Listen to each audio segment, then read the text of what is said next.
Hello, everyone, and welcome to another episode of the Profitable Christian Business. I am so excited to have my guest, Thomas Cox, with me today. We're going to talk a lot about finance. Thomas is a financial architect, an infinite banking strategist, and the founder of Cox Capital. He's helped business owners and real estate investors deploy millions through private lending and capital strategies designed to build real wealth, perfect capital, and create long-term control. Let's welcome Thomas Cox to the Profitable Christian Business Podcast.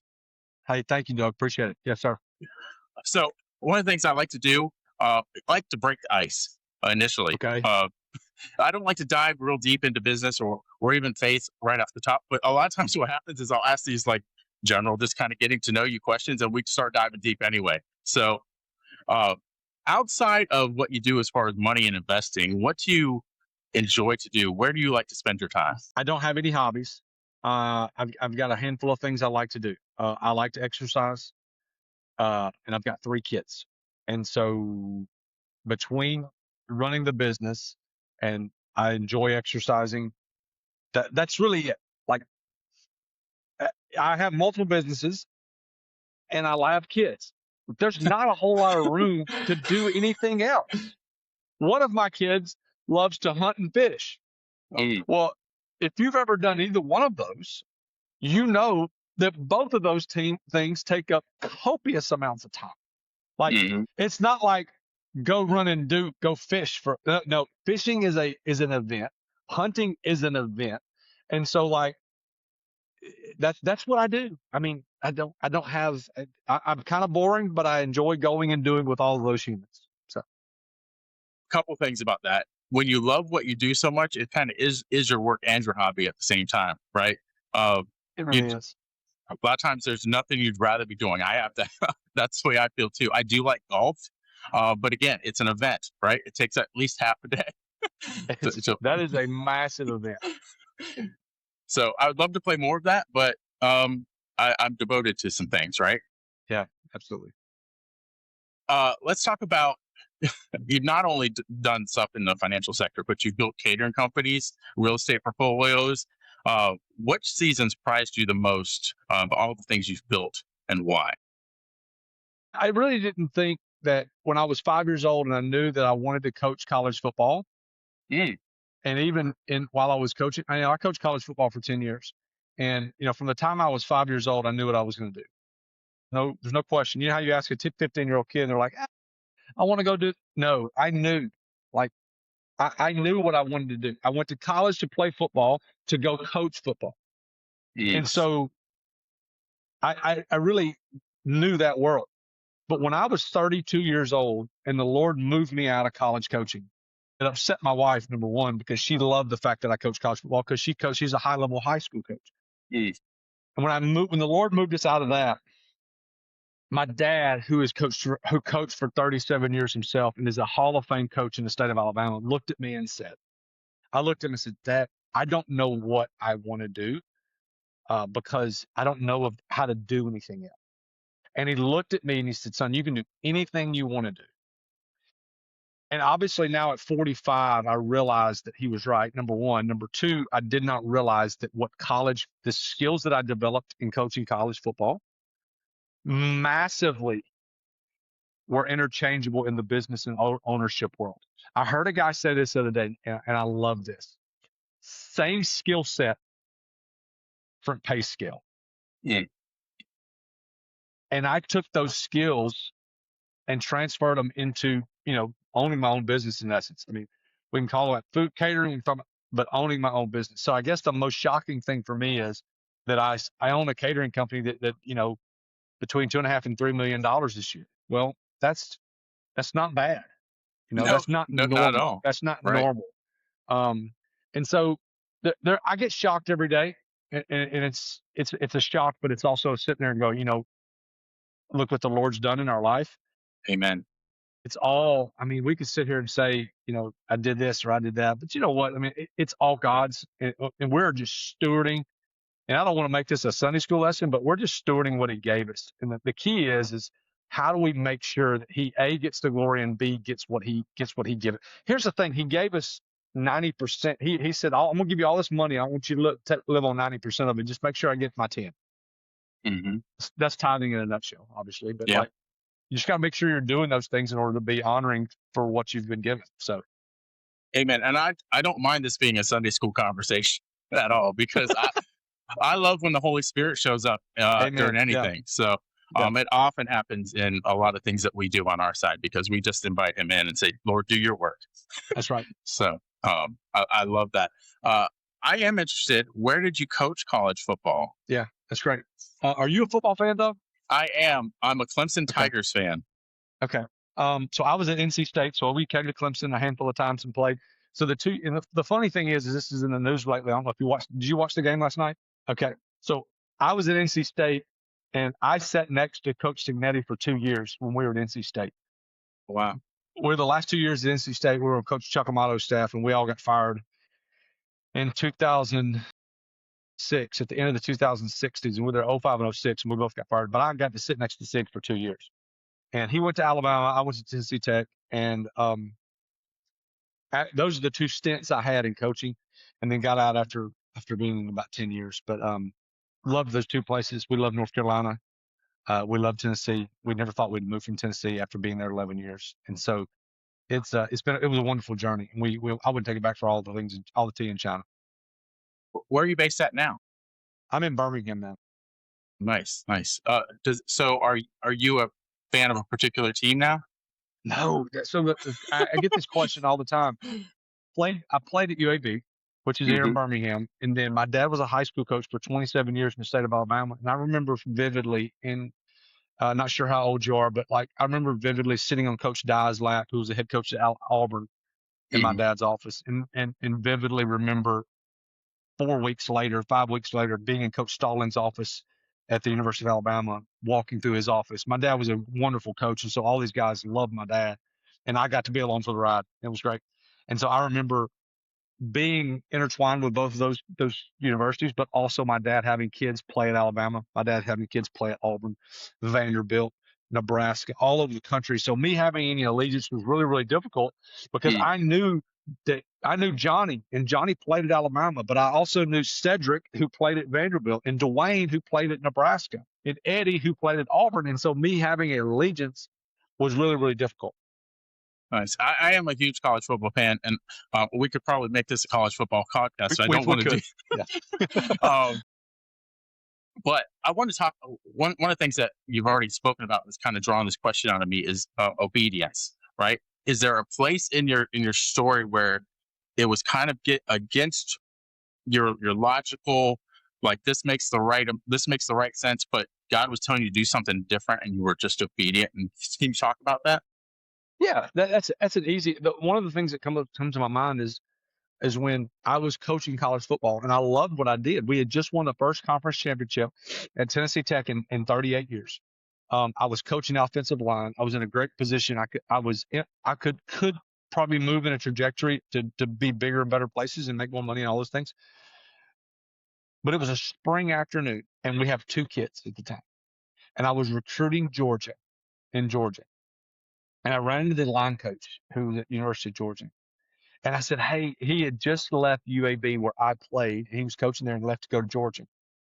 And I said, hey, what's it like? What's it like going from the mid-major to being, you're at Georgia. You're the cream of the crop. He looks at me and he goes, this is the last week of May. And he looks at me and he goes, I've had 2 weekends off since signing day. Signing day is the first Wednesday of February. At that point, Doug, I realized that my heart had changed, because the 2 humans, the 2 kids and my wife at my house in Tennessee, I knew they were going to be more important than any job that I had. And so my heart started to change. It didn't make sense to leave what I knew I was good at. I knew what I wanted to do, and I was progressing from the age of 5 to now I was 30, in my early 30s. It didn't make sense to change. But a lot of times, God doesn't make sense to us, because we can only see right here, and God can see there, and everywhere. And we can't see that. We don't have eyes in the back of our head, and we've only got our vision is only so far. Being able to, and this sounds so like cliche, being able to step out in faith and do something that you're really freaking scared to do is so hard. But I get asked all the time, do you miss coaching? And emphatically, I sit there and I go, no, Wow. I don't. Do I miss the human beings, the people sometimes? Yeah. But like for example, the room I sat in for 2 years in NC State, the room was incredible. I mean, Mark Trestman was my boss. He won 2 Grey Cups in Canada, was the head coach of the Bears. Manning Diaz, who's the head coach at Duke, taught me all the special teams. Kirk Signetti, who just won a national championship last night, was sitting next to me there. Dwayne Dixon, who was the receiver coach for Spurrier at Florida, who I worked with every day. Mike Barry, who coached at the Detroit Lions, with offensive line coach at the Detroit Lions, Notre Dame, and USC. That was my group. That's amazing. Can I segue that into something? Yeah. So often we talk about being in the right rooms, right? It's so important to be in the right rooms. So I hear that in your coaching circle was amazing. So when you stepped into business, can you talk about getting into the right rooms when you started to go into business? Oh, I was lost as a fart in a fan factory. I didn't know. I didn't know what I was doing because all I knew was football. Like, I made a 17 on the ACT, Doug. Like, I barely got into UAB because all I did was football. Now, I knew football and still know football, but that's all I knew because I knew that was what I was going to do the rest of my life. And so when I progressed into that, now let me say this. Let me go back. My parents always argued about money, okay? And I vowed that I would never do that. So at the age of 18, I got $2,000. This is kind of a financial part. I got $2,000 for graduation. Okay. Graduate from high school, you send out invitations, people send you 20s and 30s and 50s or whatever. Okay. So I get money. I take $1,000 and I spend it like a drunk engine. I just spend it. I don't know what I bought. I just spent the money. I took another 1,000 and I gave it to a guy in the church. And he said, he was a financial advisor. He said, give me $1,000. I said, okay, sure. Yeah. What are you going to do with it? Invest it? I was okay. He said, send me $20 a month. So at 18, this guy taught me dollar cost averaging. He said, if you make some more money, send me some more, but always send me $20 a month. So throughout college, I sent this guy $20 a month. And if I park cars in the off season, and this is obviously pre-NIL when you could make gazillions of dollars. You're right. Sometimes I send him $400. Sometimes I send him 50. Sometimes I just shut my eyes and dollar cost average. I vowed to never argue about money with a spouse. And I wanted to make money so that I didn't have to go through that like I saw my parents go through. And so I rewired my brain a little bit differently because I was not taught anything about money. Both parents are in education. Both are always dreamed of retirement. They had no clue financially. And honestly, I read and I just studied stuff and figured out how to not spend. Here's the thing. Fitness and money are the same thing. Everybody thinks that with fitness and money, you have to add all these things to be successful in fitness and add all these things to be successful in money. The key in all of these things is the hardest word in the English language. It's no. I've got to be really, really good at saying no to certain things to be great at fitness and to be great at money. And I figured out how to be frugal. And that sounds really earth-shatteringly, insightful, but I just figured out how to say no to some things, and built from there. That's awesome. I think that rolls right into our fill in the blank question. We ask a fill in the blank question on every podcast. So your fill in the blank question is: true wealth for a business owner isn't just about money; it's really about blank. I'm going to give you 2 answers: freedom and control. Freedom and control. I've got to have the freedom to do the things that I want to do. And like we talked about earlier, spend time with my kids, my wife. And I've got to have the control of my finances so that I can do the things that I want and have the control to do that deal or to buy that thing or to invest in this, whatever. So freedom and control would be my words. I cheated a little bit. Sorry. No, that's good. I kind of want to dive into this a little bit more if you're good with it. Like how, I imagine there's a lot of business owners listening to this and it's like they have their business, but they still feel trapped by their business. right? So Sure. how can you go into some practical ways to kind of create that freedom? Yeah, sure. Um, I would say that as the owner, don't be entitled to think that you have to be the highest paid person on your staff, at Mm, least when you're starting out. That's really critical. You got to be, you got the simple answer is margin, hmm creating margin in your life. A lot of businesses, Doug, went out of business in during COVID because they didn't have any margin. hmm They were waiting on PPP or the customers dried up. And some people thrive because of the type of business they're in. But some people perished because they didn't have margin in life in their business. So having margin and being being content with steady growth as opposed to rapid hockey stick growth. Um, Social media is a great thing, but social media is also a devil because it gives us an idea that things should be the way things should be differently than the way they actually are. And so hmm we see extremely fast growth, and I make, $70,000 a month, from my couch to 2 hours a day and all of these things. And when in reality, it's like that happens, but like, number one, you got to be good at something. And number hmm two, you got to solve a problem. hmm Be good at something and solve a problem. If you can do those two things, you can create a sustainable business. But it's like Malcolm Gladwell's 10,000 hour rule. Like, you got to put your head down and just freaking go. You got to go. And that makes some people's 10,000 hour rule is 10 years, and some people's 10,000 hour rule is 5 years because they've worked so hard and so long at doing the thing that whatever they did. I love all that. And I feel like you answered this question already, but this is our secret question. What is the secret to creating wealth as a business owner? Everybody uses the term reinvest back into their business. That's so cliche. I just want to look at people and go, what does that mean? What does that mean? What do you mean reinvesting? The first thing is margin. Like, what is your profitability in your business? Don't spend it all. Like, that's as simple as I can make it. Don't spend it all. What is your profitability? Don't spend it all. And then second thing is know your numbers. Like, hmm know your numbers. Know that I spent 10,000 and I took in 15,000. Okay, where's the five? Where's the five? What are we doing with the five to put back in the business? Like, what does that mean? You know, I learned this a while ago from a guy, and you've probably heard of this guy, Grant Cardone. hmm He's, extremely boisterous and loud personality. Um, but what he said is he has a sales business. Everybody knows Grant these days as a real estate mogul. hmm Grant is a salesperson by nature, and he took profits from his sales business and put the profits into real estate. Well, I live by a principle, a book called Profit First. I don't know if you've mm read it, Mike Malkowitz. It's an incredible book. It's very simple. It's just a little bit cumbersome in some ways, but you got to kind of make it your own.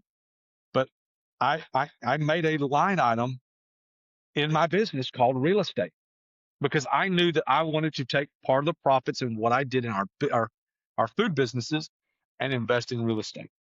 And so I did that.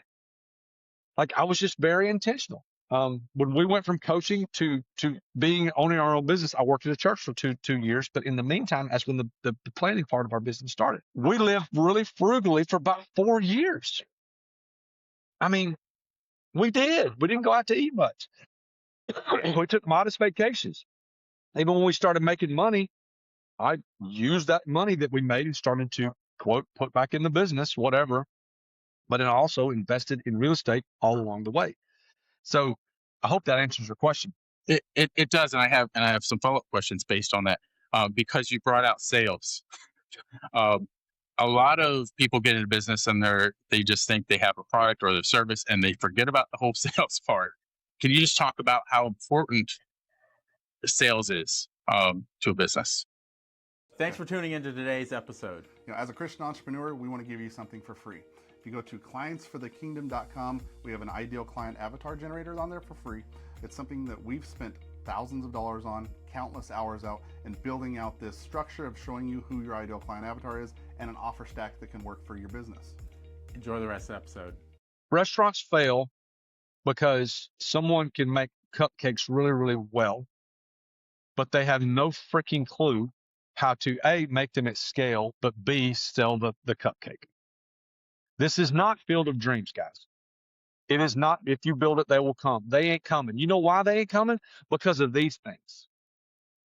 Because we're so distracted by so many things that we see a cupcake and then 0.5 seconds later, we see something else and that other shiny object's got our syndrome. So what we have to do, you have to do as an owner, is you have to understand and know sales. You've got to be able to create a gap between where someone is and where someone wants to be. And then how do you, A, fill that gap, or B, solve that problem? That's it. Yeah. And I say I've never been like professionally trained in sales, but I was. And here's how I was. When I coached college football, I had to be in inner city Chattanooga to see the kid that was an unbelievable African American athlete, that his dad was in jail, his mom was in jail, his grandmother was in and out of jail, and his aunt was the one in charge of him. I had to be able to communicate to them that I could help this kid get out of where he is and not be in that cycle. But then I also have to go talk to the kid, the private school kid, who had a 4-car garage and drove a car nicer than I did, and his parents paid $40,000 a year for him to go to a private school in Chattanooga. I had to be and sell that into the inner city kid's living room, and then in the 4-car garage kid's living room, all in a matter of the same hour. So being able to sell the same thing but to two different people was a skill that I had. Number one. Number two, I had to stand in front of a group of offensive linemen, college kids every day, and sell the fact that this is what we're going to do and this is how we're going to win games. That's hard. Like, Yeah. I got to convince that kid over there. I've never played offensive line. I played quarterback, that I knew more about what to do than he did. So those sales things are incredibly important. When it comes to business, I've got to figure out, who am I selling to? Mm-hmm. Okay. And what problem can my widget, my service solve? That's really dumbed down, but like, I got to go find that and fill that gap in wherever the market is. And I guess the last thing is like, where are those people? Mm-hmm. Where are the people that I'm trying to solve their problem? Where are they at? Are they TikTokers? Are they Facebookers? Are they Instagrammers? Or are they door to door? Like, where are they? Are they at the chamber? Yeah, I don't know. Yeah, that's really, really good. Just a quick follow-up on that. I don't want to forget my other question I had. But knowing where your audience is key. First, knowing who your audience is key, and then knowing where to find them. We actually have a workshop coming up with a guy coming on, and he's going to teach on where to find your ideal clients, which is really cool. What I want to go back to though is you mentioned those 4 years where you were super frugal, right? Let's talk about two things: sacrifice, right? Being willing to sacrifice and do those 4 years, right? And having a spouse that's willing to do it with you, right? Can you kind of expand on that a little? A marriage relationship is more than a relationship. It's a covenant. It's stronger than a contract. It's biblical. It's what the Lord teaches us. You don't have ceremonies for business acquisitions. They have ceremonies and covenants for marriage, and they're pretty. I don't even know if this is a word, but sanctimonious. And so having that human in your life that's willing to say no with you is pretty awesome, especially when she's a spender. And mine is. I married one of those. I'm by nature a saver, and she's not. And so, but she's amazing, and I think the biggest thing is, Doug, is she trusts me for the direction of the home. Now, I'll say this too. There were years where she was the breadwinner. When we were in North Carolina, there were times where she was the breadwinner. And then we go backwards a little bit, and then I'm the breadwinner. And then we fast forward, and she gets a good job. And there was no ego there as far as who makes the most money. But I was always the one that got to steward the money, because I just knew it better than she did. So being able to say no and having a mate that will help you say no is incredibly. Is it doable without that? Yeah, but it's a lot harder. Yeah, that's awesome. I really want to start diving in now to what you really do well as far as business. you didn't start in finance. What did operating other businesses teach you about money that investors never learn? Investors, I say, here's something that we all need to know as business owners. Everything we do is financed. Everything. Okay. We're either going to borrow money and pay the bank for the use of their money, or we're going to spend cash. And when we spend cash, we lose the ability to earn interest on that money. Thus, in turn, we financed it. So everything we do is financed, whether we borrow the money or spend cash. And all my Dave Ramsey people out there are sitting there saying, well, no, I pay cash for everything. No, that's great. That's great. I'm so glad that you spent $50,000 on a car, and you will never earn on that $50,000 again. And you have a thing that you bought that goes down in value. Congratulations.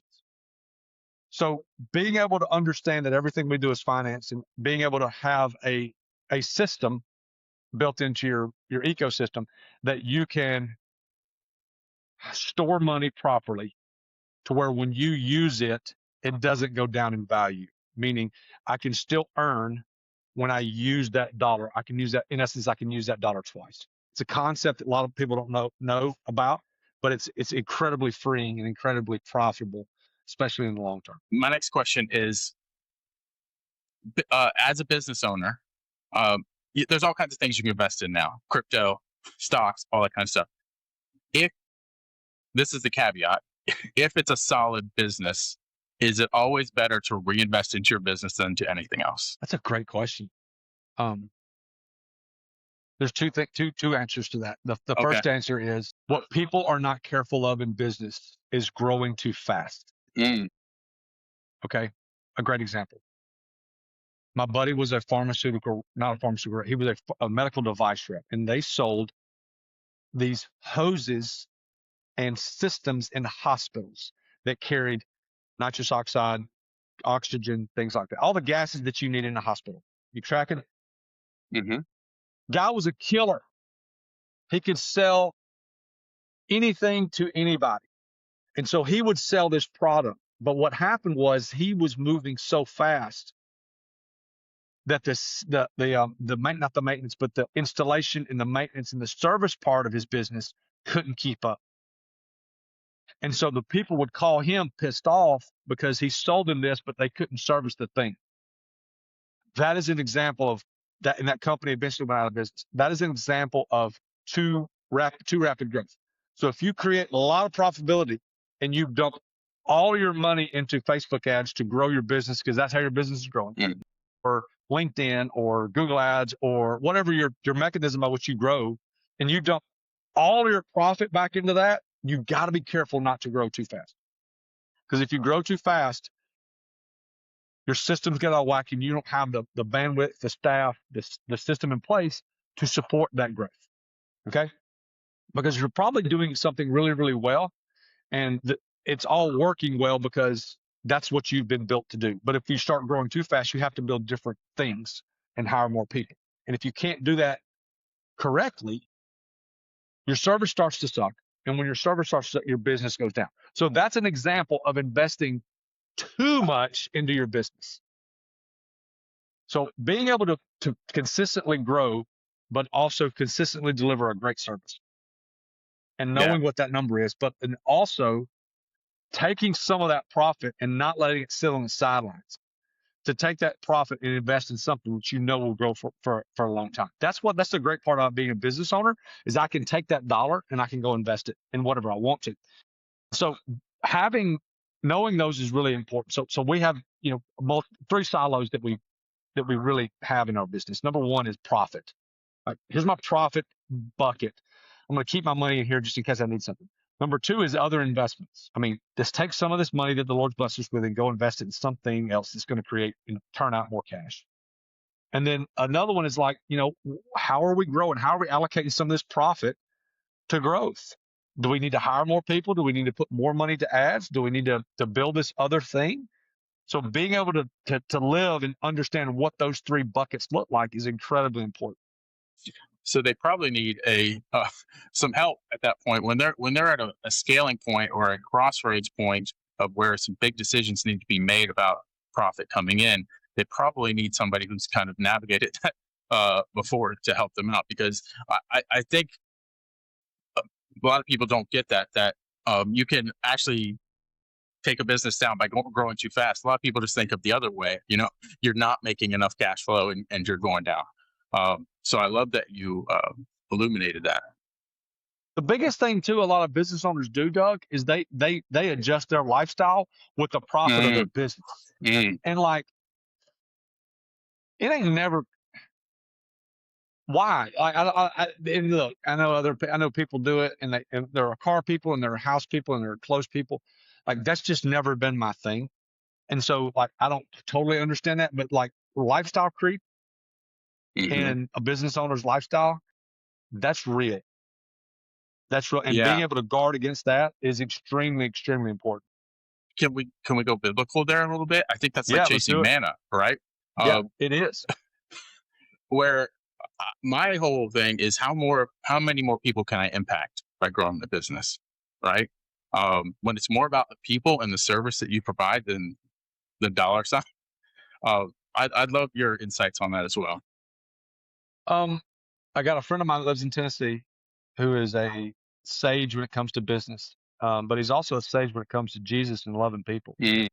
And he does really, really well. You never really know it. And I love those type of people. But he says, Thomas, my prayer is, Lord, I want to make a lot of freaking money so that I can give a lot more away. Amen. And I will say this, okay? I don't know how I really believe this. Some people have the gift of giving. And in turn, that I guess that secondary gift is they know how to make money. No, some people don't know how to make money. Sorry. Okay, they don't. But then you have a group that knows how to make money, but then doesn't know how to multiply money. When you have someone that can make money, multiply money, and they love Jesus and they want to give, that guy or that girl is an asset beyond belief for whatever ministry that person is giving to. And when you meet people like that, learn from those people. Get in that room.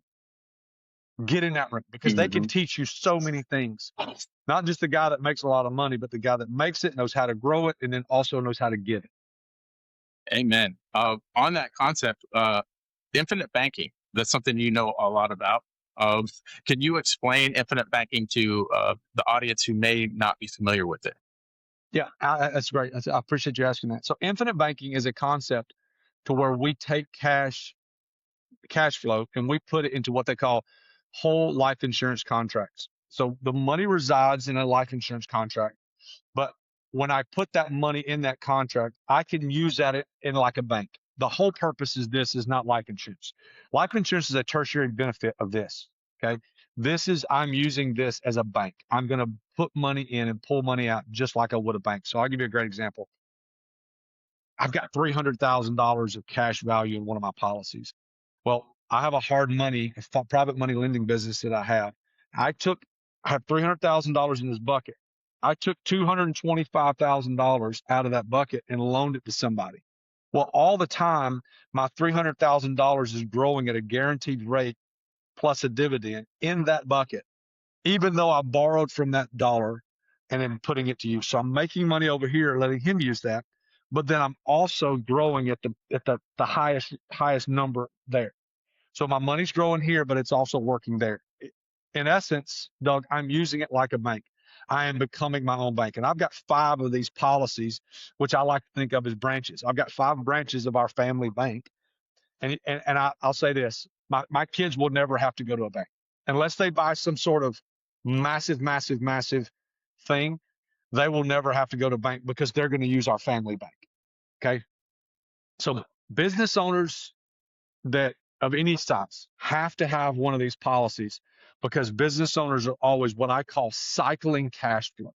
If you're cycling cash flow in your business, so if you're any kind of business owner, if you're any kind of investor, if you're in the construction world, if you're a high W-2 person and you don't have an IBC or don't understand what infinite banking is, it's something you need to spend a little time learning and understanding because it can transform your life financially, number one. Number two, it can transform your life from a generational wealth standpoint. The Bible's very, very clear. A good man takes care of his children's children. Okay. And what this does is this has a mechanism of life insurance, but it also has a mechanism of teaching our kids how to steward and use this money. Okay. And so infinite banking has transformed our lives financially. And it's just made all the difference in the world how we do business in so many different levels. Nice. Can we dive a little bit? Well, I want people. So, is that something you help people with? First of all, like you help them. It is. Okay. Yeah. So we help set these policies up for people. Number one, which is really, really easy, but also number two is we teach them. Listen, this is not like reading a spreadsheet. This is something you have to be taught and caught. It's got to be caught. You got to understand it. But we teach them how to do this whole process. So that's a relationship that we build when we have clients that come on and we teach them how to use this and also set these policies up for them. But we're hold their hand through the whole process. Like yesterday, a guy's been a client for over a year, and we held his hand through the process of what he wanted to do, some interactions and some transactions that he wanted to do, and we helped him with that. Nice. So, do you also go beyond that? So, once they start to put these in place, like do you do a little financial consulting, wealth consulting along the way? Absolutely. No, there's always a conversation of because here's the thing, this thing's not for everybody.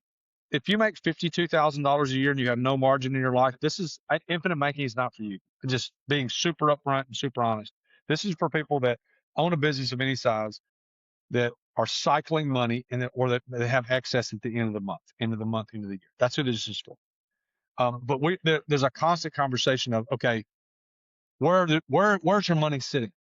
Is it in the market? Is it in real estate? Is it under your mattress? Tell me, where's your money sitting so that we can sit there and diagnose and say, let's get you in the safest, most controllable process out there to have the most leverage and to be able to use it the best way possible. Awesome. Can we get a little bit more biblical again, talk about stewardship? All right. Yeah, sure. So how has your faith and the concept of stewardship not only helped you in your life, but helped you consult others? When we realize that it's not ours, that we're just stewarding something that's been given to us, it kind of changes our mind a little bit. And being able to communicate that to people and getting people to see that helps. So you have a car. Okay. What kind of car do you drive? I have a Hyundai Tucson. Okay. So you got a Tucson. So I drive a truck. My truck is my dad's. My dad's passed away. It's my dad's truck. If you drive your car and you take care of your car, but if you needed to borrow my truck to move some stuff, you would probably take care of my truck a little bit better than you would your Hyundai. Mm-hmm. Well, if you think that it's your money, you're probably going to think of it a little bit differently than if it was God's money. So getting people to think it's like borrowing somebody's truck. Mm-hmm. I'm going to take care of that truck because number one, I don't want to have to pay for it if something messes up. Number two, it's not mine. It was just loaned to me. Well, it's kind of the same thing. I mean, don't you agree? Yeah. If you just adopt that mindset that it's God's money and you're very intentional with knowing that it's God's money, I just think adopting that mindset, then doing the actions that would then follow from that mindset would be life-changing for a lot of people. Oh, absolutely. Absolutely. Yeah. So thank you so much, Thomas. This has been amazing. For listeners who want to go deeper into understanding how to create wealth and get more control, clarity, and be better stewards, where should they start? And how do they reach out to you? Two ways. Our website is thomascox.co, thomascox.co. And then if you want to know more about infinite banking, the best place to go is we've got a website. It's a landing page called IBC, Infinite Banking Concept, ibc.money. ibc.money to go and see what we've put together there's a 3-part video series of what this thing is. Awesome. It's very simple, laid out, take you less than 30 minutes to understand and get vast amounts of knowledge in less than 30 minutes. And what that does, it helps people understand what infinite banking is and see how it fits you. Here's the thing, it may not fit you. I had a consulting call, on Friday with a girl, didn't fit her. It wasn't for her. But then I had a call this morning with a guy, it fit him perfectly. Listen, I'll be super honest with you about, hey, this is a fit for you. And then schedule a call with us and we'll figure out if it's something we can do together. Awesome. We'll put those links below. I ask one final question of every entrepreneur that comes on, because I feel like there's always something that was on my heart or that was on my mind and I didn't get to share it. So do you have any parting words of wisdom or anything else you'd like to share with the entrepreneurs listening or watching? I think one of the things that goes untalked about is your health. I think health is incredibly important. You get one body, you get one life, and being able to take care of your health is incredibly important. And so I really think that making proper decisions on what you're eating, making proper decisions on exercise is incredibly important. The Bible is very clear about your body's a temple, and taking care of that thing. And from an entrepreneurial perspective and from a business perspective, someone that walks in the room that's in really, really good shape garners a little bit more attention than someone that's, you know, unnoticeable from the physical standpoint. And that sounds a little bit arrogant, but I'm going to be honest with you. It's true. I mean, like, let's just be honest. When you see someone walk in and they shake your hand, and when they shake your hand, they've got a bicep vein that pops out of their arm, you notice. But what you notice about that is that person is disciplined. He can say no. He or she can say no, and they put in time when nobody's watching. And I'm going to be honest with you. That's the guy I want on my team, or girl I want on my team. Amen. Stewardship. Again, steward your body, right? That's right. That's exactly right. And if I'm looking at somebody that I might want to help steward my money, that person that doesn't look like they're healthy, like maybe I'm not. That's right. Because well, maybe they steward well in one area and not the other, but I don't know. But it kind of gives you that conception that that it's not that there's a fault there somewhere, right? That's right. That's exactly right. Well, thank you again, Thomas. And this has been really, really good. And until next time, entrepreneurs, keep moving forward. Thanks for checking out the Profitable Christian Business Podcast. Remember to like, subscribe, and share.